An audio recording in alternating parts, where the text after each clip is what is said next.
Hi, my name is Brian Schneider, and I am the Coordinator of Prevention and Support Services here at OJR School District. And this video is just intended as a brief introduction and overview of our multi-tiered system of supports.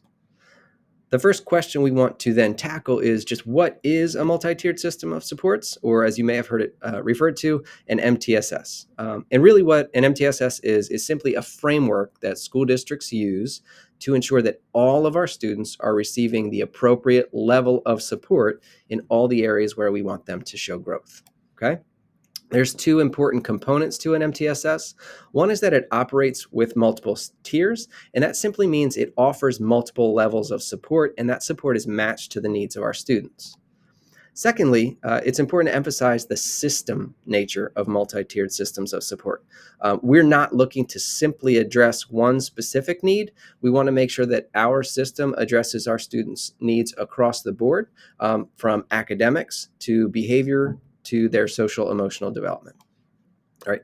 Why do we need multiple tiers? Well, first, we recognize as a district that all of our students need access to high quality educational experiences.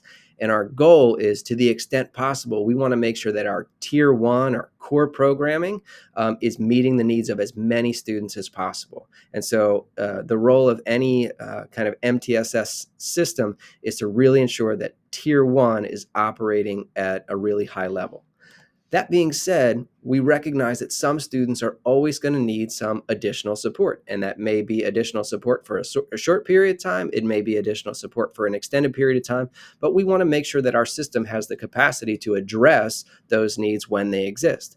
And so that's why we have not only tier one, but also levels of support that occupy tier two and tier three that are available to students when they need them. How does the school decide what students need additional support? Well, there's really two methods to this. One is we really draw on assessment data, and this can be data that comes from our universal screening programs, from common assessments that are embedded in our core curriculum, or from progress monitoring that we do when we have students receiving intervention, and we're using progress data to kind of track how well those interventions are working. The other source of data is team input, right? So we recognize that assessment data is crucial, but doesn't always tell the whole story. And so we also want to make sure that we're allowing teachers and educators who work with the student to talk about what they're seeing, to bring concerns forward that way. We want parents to be able to share information from their perspective. And also at times it's important to get the perspective of our students when we're deciding whether or not additional support is required. Finally, how can parents get more information about MTSS?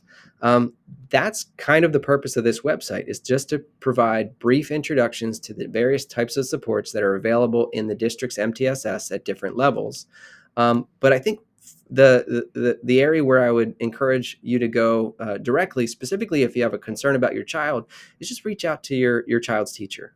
They are the person who sees them most frequently and can give you the best information in terms of day in and day out what's going on in school. And if it comes to the point where you're having conversations with your child's teacher and there's a concern that is not being completely addressed or is continuing to linger, your child's teacher knows how to bring in other team members, whether it be an MTSS coordinator, a school counselor, an administrator, to make sure that we're taking a team approach and getting your child access to whatever the appropriate level of support is. So reach out to your child's teacher first, and then that will be your entryway into conversations with other folks as necessary. I hope that this information is helpful. Remember, there are a number of other videos here that kind of give you insight into specific aspects of MTSS across the district. And as always, please reach out to your child's teacher or the school with any additional questions. Thank you.